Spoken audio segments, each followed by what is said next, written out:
Hey YouTube. I don't know how the audio is going to be with the equipment running, but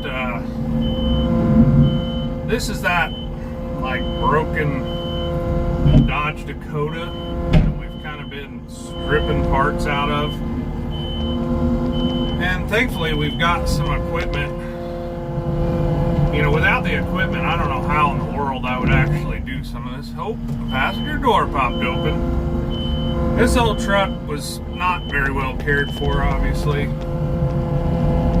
And so we're moving her out to pasture. Or we're trying to, anyway.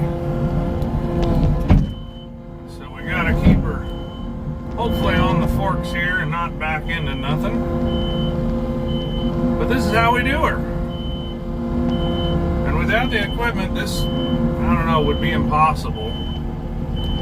At the shops, we use a forklift at one of the locations. I need to get them a forklift or a mini skid, which I think is what I'm going to go to in the future. And like I said, the audio may be terrible in this, but this is how I move them around. It's just a set of pallet forks on the end here, and we're putting her out to pasture. This is our newer Kubota, or new Kubota at this point. We did the snow plowing with. And so this thing is absolutely vital for what I'm doing, at least out here especially.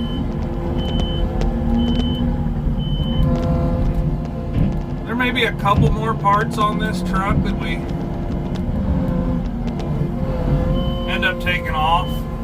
I bet that's terrible in the camera, but it's early. It's before I head to the shop. We're not quite open yet at the main shops, but I thought maybe this would be an interesting view of sometimes what it takes to move these rigs around, and if I didn't have it, what would I do with it? Well, we wouldn't be able to do a lot of this stuff. We got that Gale wheeled skid steer, but a buddy of mine, him and I do a lot of work together. And so he's got it out on a job. I really don't loan out equipment very often, except to him. But we've been tight since like middle school. And middle school's been a long time ago for me, at least. I don't know about you guys. Can you guys? Yeah, you can see the door coming open. So we're threading the needle through here into the field. It's real soft right now. We've had a lot of rain, so thankfully this skid steer's got tracks on it. Like I said, the Gale's wheeled. And it does a pretty good job, honestly. We've had to do a lot of work and put a lot of money into that. I've whined and complained about that on YouTube plenty. You can see right there, that's one of the other parts ones. We pulled the motor, used the tranny in a different Trailblazer, and it's up and going and running well. I don't think there's a lot more that we're going to take off of that one. There may be a few small things. But essentially, when it dries up, we're going to get this out to the scrap yards. And so that's kind of what I'm doing here. I needed to get this out of the shop today because we got a bunch of work this weekend. You're going to see a couple of diesels in the shop this weekend. Everybody always kind of likes the diesel content, which I do as well. I enjoy making the diesel content, I guess. So it looks like a salvage yard out here. Any of you that have ever met my wife, she is a saint for letting me get away with some of this stuff, but I promise that it will pay off later in life. You know, it's easy to not do the extra work, but I don't know how not to work, unfortunately, or fortunately. I'm not going to say unfortunately. That's a good thing. You know, work-life balance, moderation. I don't guess I was in school for that. I must have been out doing something different that day. Oh, there we go. Oh, look at that. Like a glove. That worked out pretty good. So like I said, this one's going to scrap. This one's going to scrap. That's a scrap trailer there.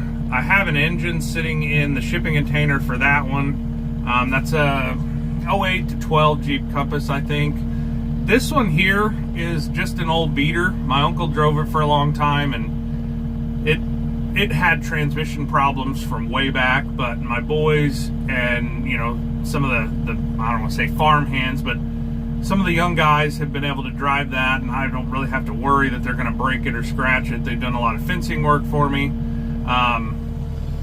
As we kind of look here, there's a Case Construction King right there. We're going to be getting that, kind of deciding whether we're going to fix it or scrap it or just send it to, you know, somebody else to work on. I really don't have a lot of time. This here is some more scrap. That's just some appliances that are going to junk. And so as the weather finally cleans up, hopefully we're gonna be jumping in the middle of that.